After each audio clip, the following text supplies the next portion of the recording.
মসজিদে যাওয়ার আগে তিনটা বিষয় নিশ্চিত করে যাইয়েন। তিনটা বিষয় রাতে বেলা নিশ্চিত করিয়েন, তারপর ফজরের নামাজ পড়তে যাইয়েন। এক হলো আপনার বাপ মা আপনার উপর সন্তুষ্ট আছে কিনা। আপনারা আওয়াজ করতেছেন না কেন বুঝতে পারতেছি না। আপনি বিছানায় বসে একটু গবেষণা করিয়েন, আপনার বউ সন্তুষ্ট না মা সন্তুষ্ট। কে আপনার উপরে কি বিবি সন্তুষ্ট বেশি না মা সন্তুষ্ট বেশি? যদি দেখেন যে মা সন্তুষ্ট নয়, বিবি সন্তুষ্ট, হুরুস্তুল সন্তুষ্ট বিবি, মায়ের উপরে প্রাধান্য দিয়েছেন তো, বিবিকে গুরুত্ব দিয়েছেন। মা তো সনাতন, প্রাচীন, মূর্খ, পড়াশোনা করে নাই। বিবি তো আধুনিক, বিবি তো এই যুগের মেয়ে, বিবি তো কলেজ পড়ুয়া, বিবি তো ইন্টারনেট জানে, বিবি তো স্মার্ট।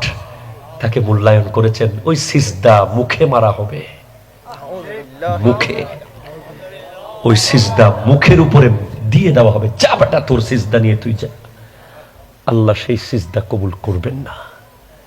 মা আর বাবা, হ্যাঁ মা আর বাবা, আপনার কাবা, আপনার ওলি, খোদার পরে যারা, আল্লাহ এবং নবীর পরে যারা, ওদেরকে নিশ্চিত সন্তুষ্ট করেন। নাহলে সবে মেরাজ আপনার জন্য নয়, রজব মাস আপনার জন্য না।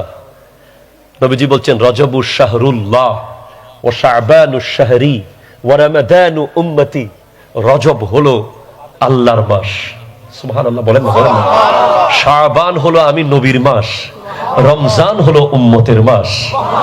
বলে কেমনে? রজবে আল্লাহ দেবে, শাবানে আমি নবী নেব, রমজানে তোমাদেরকে দেব।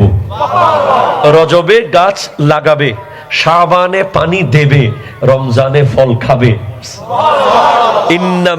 ইন্না ফিল জান্নাতে নাহরান, জান্নাতে একটি ঝর্ণা আছে, ইসমুহু রজব।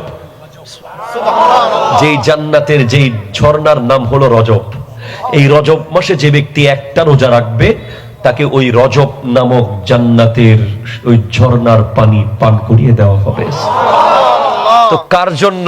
সবে মেরাজ যার বাবা মা সন্তুষ্ট তার জন্য, সবে কদর যার বাপ মা সন্তুষ্ট তার জন্য, সবে বরাত যার বাপ মা সন্তুষ্ট তার জন্য, রজব তার জন্য, শাবান তার জন্য, রমজান তার জন্য।